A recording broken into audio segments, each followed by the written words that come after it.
Hi everyone, welcome back. So guys, এই ভিডিওতে আমরা ডিসকাস করব variables, keywords and identifier inside Python.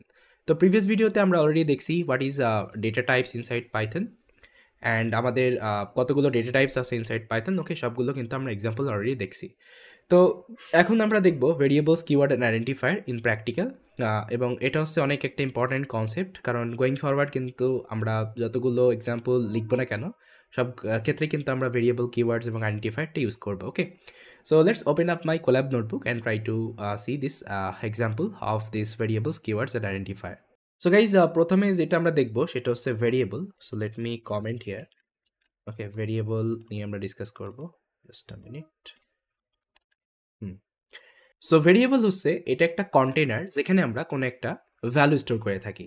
যেমন আমি যদি একটা এক্সাম্পল দিই, এখানে a ইজ ইকাল টু 2। ওকে, এখানে a হচ্ছে কন্টেনার অ্যান্ড 2 হচ্ছে ভ্যালু। ওকে, তার মানে a হচ্ছে ভেরিয়েবল এবং 2 হচ্ছে তার ভ্যালু। তার মানে 2টা এর ভিতরে স্টোর আছে। এখন আমি যদি প্রিন্ট a করি, দেখেন এটা এখানে কিন্তু ট্রু প্রিন্ট হবে, কারণ কি a 2টা কি স্টোর করে রাখছে। ওকে, আপনারা জাস্ট একটু কল্পনা করেন, সাপোজ আপনাদের কাছে একটা মাছ আছে, সেটা আপনি অ্যাকোরিয়ামের ভিতরে রেখে দিলেন, তাই না? তাহলে অ্যাকোরিয়ামটা হচ্ছে একটা কন্টেনার এবং মাছটা হচ্ছে কি একটা মানে আপনার এন্টিটি, তাই না? এবং যখন আপনি অ্যাকোরিয়ামটাকে মুভ করতেছেন, তার মানে অ্যাকোরিয়ামের সাথে সাথে আপনার মাছটাও কিন্তু মুভ হইতেছে, ঠিক আছে? তো সিমিলার কাইন্ডস অফ কনসেপ্ট, তার মানে আমাদের ভেরিয়েবল হচ্ছে একটা কন্টেনার, এর ভিতরে আমরা যে কোনো ভ্যালু স্টোর করে রাখতে পারি এবং চাইলে তখন সেটাকে আমরা ইউজ করতে পারি পরে, ঠিক আছে? তো এটা হচ্ছে একটা এক্সাম্পল। তো আমরা ভেরিয়েবলের ভিতরে শুধুমাত্র ইন্টিজার ডেটা টাইপ না, আমরা চাইলে কিন্তু অন্য ডেটা টাইপও আমরা স্টোর করতে পারি, যেমন হচ্ছে এটা ফ্লোট ডেটা টাইপ। ওকে, এখন দেখেন আমি যদি এক্সিকিউট করি, এখানে কিন্তু পারফেক্টলি কাজ করতেছে। তো শুধু ফ্লোট না, আমরা চাইলে কিন্তু স্ট্রিং, তারপর হচ্ছে আমাদের complex, Boolean, all kinds of data আমরা স্টোর করতে পারি ইনসাইড আ ভেরিয়েবল। তো আমি যদি আরেকটা এক্সাম্পল দিই, সাপোজ সির ভিতরে আমি স্টোর করছি ট্রু, তার মানে এটা বুলিয়ান টাইপ।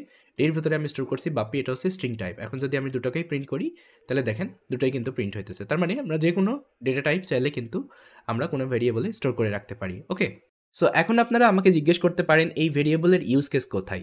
ওকে, এটার ইউজ কেস আসলে অনেক। আপনারা যতগুলো রিয়েল টাইম সফটওয়্যার দেখেন না কেন, যেমন ফেসবুক, ইনস্টাগ্রাম, যে কোনো ধরনের রিয়েল টাইম সফটওয়্যার, সব সফটওয়্যার কিন্তু এই ভেরিয়েবলটা ইউজ করে থাকে। সাপোজ আমি যদি ফেসবুকের একটা এক্সাম্পল দিই, আপনারা যখন কোনো ফেসবুকে অ্যাকাউন্ট খোলেন, ওকে, তখন কি হয়, আপনাদের একটা ওয়েলকাম মেসেজ শো করে, তাই না? তার মানে যে কোনো ইউজার ক্রিয়েট করুক না কেন, ওয়েলকাম না, ওয়েলকাম হচ্ছে কমন একটা মেসেজ এবং শুধুমাত্র নামটা চেঞ্জ হয়ে থাকে, তাই না? সাপোজ একটা অ্যাকাউন্ট ক্রিয়েট করছি, ওখানে বলবে ওয়েলকাম বাপ্পি। সাপোজ আপনি একটা অ্যাকাউন্ট ক্রিয়েট করছেন, সাপোজ আপনার নাম হচ্ছে অ্যালেক্স, ওখানে বলবে ওয়েলকাম অ্যালেক্স। তো এইভাবে কিন্তু প্রত্যেকটা ইউজারের কিন্তু ডিফারেন্ট ডিফারেন্ট নাম আছে, সেগুলোকে কিন্তু ওয়েলকাম করতেছে তারা। কীভাবে করতেছে? এখানে শুধুমাত্র নামটা চেঞ্জ হইতেছে, তাই না? বাট মেসেজটা কিন্তু সেম থাকতেছে। সেটা আমরা ভেরিয়েবল দিয়ে ইজিলি হ্যান্ডেল করতে পারি। তো আমি যদি একটা এক্সাম্পল দিই, এ হচ্ছে একটা এক্সাম্পল। সাপোজ নেমের ভিতরে, এখন দেখেন ভেরিয়েবলের নাম কিন্তু আমি যে কোনো নাম দিতে পারি। ওকে, আমি এখানে কে দিয়েছিলাম A B C D and so on. আপনার চাইলে কিন্তু যে কোনো নাম দিতে পারেন। আমি এখানে দিয়েছি name is equal to Bappi, আপনারা দিতে পারেন রোল, এজ, ওকে, যে কোনো নাম দিতে পারেন। তো এখানে দেখেন name is equal to Bappi এবং এখানে প্রিন্ট করতেছি ওয়েলকাম কমা নেম। তার মানে এই নেমের ভিতরে যেটাই থাকবে না কেন সেটা এখানে প্রিন্ট হবে। আমি জাস্ট যদি এক্সিকিউট করি, তাহলে দেখেন ওয়েলকাম বাপ্পি বলতেছে। ওকে, এখন আমি বাপ্পি না দিয়ে আমি এখানে দিয়ে দিলাম অ্যালেক্স। ওকে, এখন দেখেন এটা হয়ে যাবে ওয়েলকাম অ্যালেক্স। তো এই হচ্ছে ভেরিয়েবলের একটা মানে গুরুত্বপূর্ণ হচ্ছে ভূমিকা কোনো একটা সফটওয়্যারে, যেটার মাধ্যমে আপনি কোনো একটা ভ্যালুকে স্টোর করে রাখতে পারেন এবং যখন আপনার ওটা দরকার তখন আপনি সেটাকে কল করতে পারেন। ওকে, এখন ভেরিয়েবল দিয়ে আমরা বিভিন্ন অপারেশনও পারফর্ম করতে পারি, যেমন ম্যাথমেটিক্যাল কিছু অপারেশন পারফর্ম করতে পারি। Suppose a is equal to 2, b is equal to 3। আমরা চাইলে কিন্তু different different arithmetic operation perform করতে পারি, যেমন অ্যাডিশন, সাবট্রাকশন, মাল্টিপ্লিকেশন, ডিভিশন। আমি এই জিনিসগুলো নিয়েও ডিসকাস করবো in detail, no need to worry. Suppose আমি এখানে অ্যাডিশন করতেছি a প্লাস বি, তো 2 plus 3 it would be 5। Okay, তো এভাবে কিন্তু খুব সহজে আমরা ভেরিয়েবলের ভিতরে কিন্তু সংখ্যাগুলো রেখে আমরা সেগুলোকে কল করতে পারি। বাট প্রিভিয়াসলি আমরা কি করতেছিলাম, আমরা ডাইরেক্টলি প্রিন্ট ফাংশনের ভিতরে কিন্তু এগুলো জাস্ট মানে ডাইরেক্টলি লিখে দিতেছিলাম, but it's not an efficient way. তো আপনারা যখনই কোনো একটা ডেটা টাইপ ডিফাইন করতেছেন না কেন, চেষ্টা করবেন কোনো একটা ভেরিয়েবলের ভিতরে স্টোর করে রাখার জন্য। ওকে, তো এখানে আসলে ভেরিয়েবলের দুইটা ইম্পর্টেন্ট কনসেপ্ট আপনাদের জানতে হবে এবং ইন্টারভিউ অনেক সময় এই কোশ্চেনটা আসলে জিজ্ঞেস করে। তো প্রথমত যে জিনিসটা জানতে হবে সেটা হচ্ছে ডাইনামিক টাইপিং, আরেকটা হচ্ছে স্ট্যাটিক টাইপিং। তো দেখেন আমি যখনই কোনো একটা ভেরিয়েবল ডিফাইন করতেছি, suppose a is equal to 7, Python কিন্তু ওটা অটোমেটিকলি ডিটেক্ট করতেছে what kinds of data type it is okay. তার মানে আমি যখনই এখানে দিলাম a ইজ ইকাল টু 2, তার মানে পাইথন অটোমেটিকলি ডিটেক্ট করবে এটা হচ্ছে ইন্টিজার টাইপ ডেটা। আমি যদি আপনাদের দেখাই একটু, সাপোজ আমি যদি এখানে টাইপটা প্রিন্ট করে দেখাই, টাইপ অফ a, এটা বলবে ইন্টিজার। ওকে, অটোমেটিকলি কিন্তু পাইথন এটা ডিটেক্ট করতেছে। ওকে, এই জন্য পাইথনটা অনেক পাওয়ারফুল একটা ল্যাঙ্গুয়েজ। এটা কিন্তু আপনাদের ম্যানুয়ালি কিন্তু ডিফাইন করার কোনো দরকার নেই। আপনারা জাস্ট ভেরিয়েবল ক্রিয়েট করেন, ওর ভিতরে কোনো একটা ডেটা টাইপ স্টোর করেন, অটোমেটিকলি কিন্তু পাইথন আইডেন্টিফাই করবে এটা হচ্ছে কোন ধরনের ডেটা টাইপ। ওকে, এটাকে বলে ডাইনামিক টাইপিং। আরেকটা হচ্ছে যেটা হচ্ছে স্ট্যাটিক টাইপিং। এটা আমরা আদার প্রোগ্রামিং ল্যাঙ্গুয়েজ ইউজ করে থাকি, যেমন সি প্লাস প্লাস, ওকে, জাভা, এই ধরনের প্রোগ্রামিং ল্যাঙ্গুয়েজ ইউজ করে থাকি। আপনারা যারা C++ জাভাতে কোড করছেন তারা হয়তো বা জানেন, যখন আমরা কোনো ভেরিয়েবল ডিফাইন করে থাকি তার আগে আমরা ডেটা টাইপটাকে মেনশন করি। সাপোজ এ হচ্ছে একটা ইন্টিজার টাইপ, হচ্ছে কি ডেটা স্টোর করতেছে, এই জন্য এটাকে ইন্টিজার হিসাবে ডিফাইন করতে হবে। বাট ইন পাইথন আমরা এভাবে করি না, আমরা ডাইরেক্টলি আমরা অ্যাসাইন করবো। এটা হচ্ছে আদার প্রোগ্রামিং ল্যাঙ্গুয়েজের জন্য, এটা হচ্ছে পাইথনের জন্য। Okay, always remember Python use dynamic typing, okay, and other programming use static typing, okay, variable declaration. I hope it is clear now. তো আরেকটা জিনিস আছে, এটাও অনেক ইম্পর্টেন্ট একটা ইন্টারভিউ কোশ্চেন, এটাকে বলে ডাইনামিক বাইন্ডিং, আরেকটা হচ্ছে স্ট্যাটিক বাইন্ডিং। তো আমি জাস্ট দুটোরই এক্সাম্পল আপনাদের দেখাই। I just cut it and here I just paste it. See, এটা হচ্ছে ডাইনামিক বাইন্ডিং। ডাইনামিক বাইন্ডিং বলতে আমি সাপোজ এখানে ডিফাইন করছি a ইজ ইকাল টু 5 এবং প্রিন্ট করতেছি a। আবার আমি কি করতেছি, a is equal to Bappi, print করতেছি a। আমি যদি এক্সিকিউট করে দেখেন, প্রথমে কিন্তু 5 প্রিন্ট হবে, তারপরে বাপ্পি প্রিন্ট হবে। আপনারা সবাই জানেন পাইথন হচ্ছে ইন্টারপ্রেটেড প্রোগ্রামিং ল্যাঙ্গুয়েজ, তার মানে এটা লাইন বাই লাইন রিড করে। সাপোজ প্রথমে এটা এখানে রিড করবে a ইজ ইকাল টু 5, তারপরে এটাকে প্রিন্ট করবে, যেহেতু এর মান হচ্ছে 5, তারপরে এখানে এর মান কিন্তু চেঞ্জ হয়ে যাইতেছে উইথ বাপ্পি, তার মানে এটা রিপ্লেস হয়ে যাবে, 5 থাকবে না, হয়ে যাবে বাপ্পি। তারপরে আমি যখন আবার প্রিন্ট করতেছি, এটা বাপ্পি প্রিন্ট হইতেছে। ওকে, এটাকে বলে ডাইনামিক বাইন্ডিং। এবং আরেকটা হচ্ছে যেটা হচ্ছে স্ট্যাটিক বাইন্ডিং, এটা আমরা আদার প্রোগ্রামিং ল্যাঙ্গুয়েজ ইউজ করে থাকি।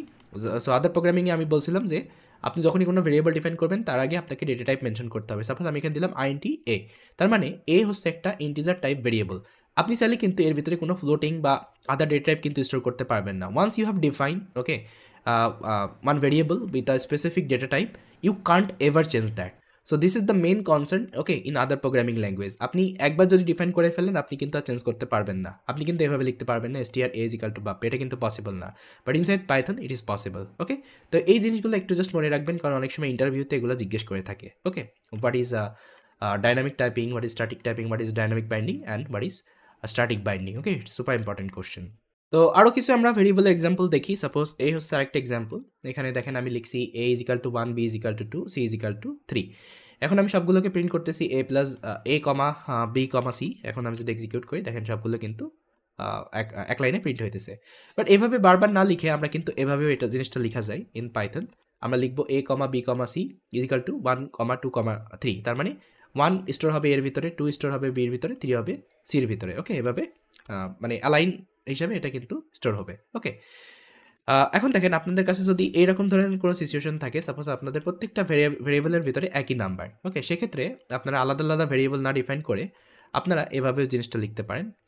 সো আপনারা জাস্ট লিখবেন a is equal to b is equal to c is equal to 5, তার মানে প্রত্যেকটা ভেরিয়েবলের ভিতরে কিন্তু 5 স্টোর হয়ে যাবে। ওকে, এটা হচ্ছে আরেকটা পদ্ধতি। তো এই হচ্ছে আমাদের ভেরিয়েবল এর কনসেপ্ট, ওকে, ইনসাইড পাইথন। সো এখন আমরা যে জিনিসটা নিয়ে ডিসকাশন করব সেটাকে বলে কিওয়ার্ডস।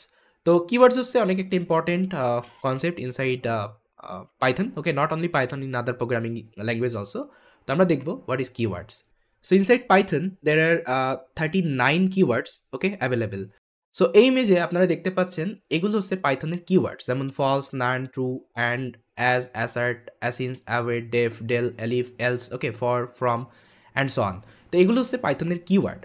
এখন জিজ্ঞেস করতে পারেন এই কিওয়ার্ডগুলো কেন ইউজ করা হয়। ওকে, এর ভিতরে কিন্তু দেখেন আপনারা অলরেডি ফলস নিয়ে কাজ করছেন। ওকে, আপনারা কিন্তু ফলস অলরেডি ফ্যামিলিয়ার। আমরা সামনে আরও ডিসকাশন করবো, যেমন what is none, def, for, from. Okay, আমরা যখন ফর লুপ শিখবো তখন ফর কিওয়ার্ড ইউজ করবো, আমরা যখন ফাংশন ডিফাইন করবো আমরা ডেফ কিওয়ার্ড ইউজ করবো।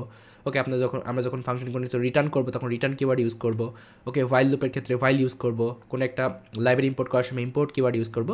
তো আস্তে আস্তে সবগুলো কিওয়ার্ড কিন্তু আমরা আস্তে আস্তে শিখবো। ওকে, এখন কিওয়ার্ড হচ্ছে এমন একটা জিনিস যেটার মাধ্যমে আসলে প্রোগ্রাম মানে বুঝতে পারে আপনি আসলে কী কোড লিখছেন। যেমন আমি এখানে কোড লিখছি, আপনারা হিউম্যান, আপনারা বুঝতে পারতেছেন যে এটা হচ্ছে ভ্যারিয়েবল, এটা হচ্ছে ভ্যালু, মানে এটা তো ইংলিশ টেক্সট, না, আপনারা হচ্ছে বুঝতে পারতেছেন। But what about your computer? Computer can't understand this kinds of English text. Okay, so আপনারা যখন কোনো একটা প্রোগ্রামিং ল্যাঙ্গুয়েজে প্রোগ্রাম করতেছেন, যখন এটা এক্সিকিউট করতেছেন তখন এখানে কম্পাইলেশন হয়। ওকে, সো আপনারা যখন এক্সিকিউট করতেছেন প্রোগ্রামটা ইন দ্য ব্যাক এন্ড এখানে কম্পাইলেশন হয়, ওকে। অ্যান্ড ডিউরিং কম্পাইলেশন এই ধরনের টেক্সটটাকে নিউমেরিক্যাল মানে নিউমেরিক্যাল হচ্ছে বাইনারি নাম্বারে হচ্ছে কনভার্ট করে থাকে, ওকে। এবং আপনার কম্পিউটার এটা আইডেন্টিফাই করতে পারে, আন্ডারস্ট্যান্ড করতে পারে, ওকে। এখন আমরা যেই কোডগুলো লিখে থাকি ইউজুয়ালি আমরা সাপোজ ফাংশন লিখছি, আমরা যখন যেমন বুলিয়ান ভ্যালু লিখছি, কীভাবে এটা আইডেন্টিফাই করতে পারে এটা বুলিয়ান আর এটা ফাংশন, এটা for loop, okay, with help of this keyword. আপনি যখনই ফলস লিখতেছেন তখন আপনার ইন্টারপ্রেটার বা কম্পাইলার বুঝতেছে এটা হচ্ছে বুলিয়ান ভ্যালু। আপনি যখনই ডেভ ইউজ করতেছেন আপনার প্রোগ্রাম বুঝতে পারতেছে আপনি একটা ফাংশন ডিফাইন করছেন, ওকে। তো এই ধরনের কিওয়ার্ডের মাধ্যমে কিন্তু খুব সহজে আপনার কম্পাইলার বুঝতে পারে আপনি কোন ধরনের লজিক আপনার কোডে লিখছেন, ওকে। তো এটা হচ্ছে অনেক ইম্পর্টেন্ট একটা কনসেপ্ট, এবং গোয়িং ফরওয়ার্ড আমরা এই ধরনের কিওয়ার্ড নিয়ে কিন্তু কাজ করব। তো এই জন্য কিন্তু আমি লিস্টটা এখানে দিয়ে দিয়েছি, ওকে, আপনারা সবগুলো দেখতে পারেন। সো গোয়িং ফরওয়ার্ড আমরা যখন কাজ করব এগুলো নিয়ে আপনারা কিন্তু ফ্যামিলিয়ার হবেন, ওকে। তো এটা হচ্ছে কিওয়ার্ডস ইনসাইড পাইথন। তো আমরা নেক্সট যেটা শিখবো সেটা হচ্ছে identifier. So what is identifier? Identifier হচ্ছে it's a way of defining the variable. তার মানে এটা সিমিলার কনসেপ্ট অফ ভেরিয়েবল। তার মানে আমরা সাপোজ যখন কোনো ভেরিয়েবল ডিফাইন করি, সাপোজ এখানে নেম হচ্ছে ভেরিয়েবল এবং নেমের ভিতরে বাপ্পি স্টোর আছে, বাপ্পি হচ্ছে ভ্যালু, এ হচ্ছে ভেরিয়েবল, এর ভিতরে স্টোর আছে ওয়ান, ওয়ান হচ্ছে ভ্যালু। তো এটা হচ্ছে ভেরিয়েবল আমরা জানি, তাই না? এবং দেখেন এটাকে আবার আইডেন্টিফায়ারও বলে, কারণ নেম হচ্ছে আইডেন্টিফায়ার, কার আইডেন্টিফায়ার? বাপ্পির আইডেন্টিফায়ার। এ হচ্ছে আইডেন্টিফায়ার, কার আইডেন্টিফায়ার? মানের আইডেন্টিফায়ার। কারণ আমি যদি বাপ্পিকে আসলে প্রিন্ট করতে চাই আমাকে নেমকে কল করতে হবে। তার মানে আইডেন্টিফায়ার অফ দ্য বাপ্পি হচ্ছে নেম এবং আইডেন্টিফায়ার অফ দ্য ওয়ান হচ্ছে এ, ওকে। তো এটা হচ্ছে আইডেন্টিফায়ার। এবং আইডেন্টিফায়ারের ভিতরে আরও কিছু কনসেপ্ট আছে, যেমন আমরা যখন কোনো একটা ভেরিয়েবল ডিফাইন করি আমাদের কিছু রেস্ট্রিকশন থাকে। যেমন আমি যদি এইভাবে ভেরিয়েবলটা ডিফাইন করি এটা কিন্তু কাজ করবে না। দেখেন আমি যদি প্রথমে কোনো একটা ডিজিট দিই, তারপরে যদি কোনো একটা আইডেন্টিফায়ার দিই, তারপরে যদি কোনো ভ্যালু স্টোর করি, এটা কিন্তু কাজ করবে না, এটা বলবে সিনট্যাক্স এরর, ওকে। কারণ এটা কোনো ওয়ে না ভেরিয়েবল ডিফাইন করার। সো পাইথনে কিছু রেস্ট্রিকশন আছে, আপনারা চাইলে যে কোনোভাবে কিন্তু ভেরিয়েবল ডিফাইন করতে পারেন না। সো আপনাদের এই আইডেন্টিফায়ারগুলো আসলে মনে রাখতে হবে। যেমন you can't start with a digit, okay, whenever you are defining any kinds of identifier. তারপরে আরেকটা এক্সাম্পল দেখায়, আমি যদি এভাবেই জিনিসটা ডিফাইন করি নেম, তারপরে আমি যদি কোনো ডিজিট দিই, তাহলে দেখেন আমি যদি এক্সিকিউট করি এটা কিন্তু কাজ করবে, এটা কিন্তু কোনো এরর দিতেছে না। Let's say I will also print হচ্ছে নেম ওয়ান। দেখেন পারফেক্টলি কিন্তু কাজ করতেছে, কোনো ধরনের এরর দিতেছে না। তো এইভাবে চাইলে কিন্তু আপনারা ডিফাইন করতে পারেন, বাট আপনারা স্টার্ট করতে পারবেন না কোনো একটা ডিজিট দিয়ে, ওকে। তারপরে আপনারা কোনো স্পেশাল সিম্বল ইউজ করতে পারবেন না, you can't use any special character. So দেখেন আমি এখানে স্টার ইউজ করছি, এজন্য কিন্তু এটা কাজ করবে না, ওকে, এটা বলবে সিনট্যাক্স এরর, ওকে। এই ধরনের আরও কিছু সিনারিও আছে, যেমন আপনারা স্টার চাইলে কিন্তু পরেও ইউজ করতে পারবেন না নেমের পরে, এটাও কিন্তু এরর দিবে। দেখেন এটাও কিন্তু এরর দিতেছে, ওকে। তারপরে আপনারা চাইলে কোনো অ্যাট দ্য রেট সিম্বল এগুলো ইউজ করতে পারবেন না, দেখেন এটাও কিন্তু এরর দিবে, ওকে।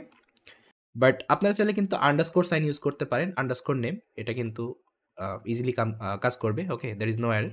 আপনারা চাইলে কিন্তু আন্ডারস্কোরটা কিন্তু পরেও দিতে পারেন, এটা কিন্তু কাজ করবে। শুধুমাত্র আন্ডারস্কোর সিম্বলটা কাজ করবে, বাদবাকি কোনো স্পেশাল ক্যারেক্টার কিন্তু কাজ করবে না।